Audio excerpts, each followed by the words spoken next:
Intermediate పరీక్షా ఫలితాలు విడుదలయ్యాయి.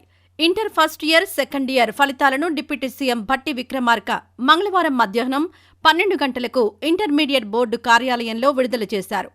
విద్యార్థులు ఇంటర్ ఫస్ట్ ఇయర్లో 66.89%, సెకండ్ ఇయర్లో 71.37% ఉత్తీర్ణత సాధించినట్లు డిప్యూటీ సీఎం తెలిపారు. మే 22 నుంచి ఇంటర్ అడ్వాన్స్డ్ సప్లిమెంటరీ పరీక్షలుంటాయని, రీకౌంటింగ్, రీవెరిఫికేషన్కు ఇంటర్ బోర్డు వారం గడువిచ్చినట్లు ఆయన పేర్కొన్నారు. కాగా ఇంటర్ మొదటి, రెండవ సంవత్సరానికి మొత్తం 9,97,012 మంది విద్యార్థులు హాజరయ్యారు. ఫలితాలు విడుదల చేసిన అనంతరం భట్టి విక్రమార్క మాట్లాడుతూ, ఇంటర్ ఫలితాల కోసం ఎదురుచూస్తున్న విద్యార్థులు, వారి తల్లిదండ్రులకు హృదయపూర్వక నమస్కారాలు తెలియజేశారు. ఇంటర్ మొదటి, రెండవ సంవత్సరానికి మొత్తం విద్యార్థులు 9,97,012 మంది విద్యార్థులు హాజరయ్యారని చెప్పారు.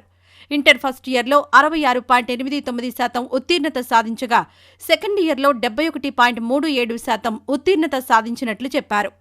ఇంటర్ ఫలితాల్లో గత ఏడాది కంటే పాస్ పర్సంటేజ్ పెరిగిందన్నారు. ఇంటర్ ఫలితాల్లో అమ్మాయిలదే పైచెయ్యి అని అన్నారు. ఇంటర్ ఫస్ట్ ఇయర్లో బాలికలు 73% ఉత్తీర్ణత సాధించగా, ఇంటర్ సెకండ్ ఇయర్లో 77.73% బాలికలు పాస్ అయ్యారని భట్టి విక్రమార్క వెల్లడించారు.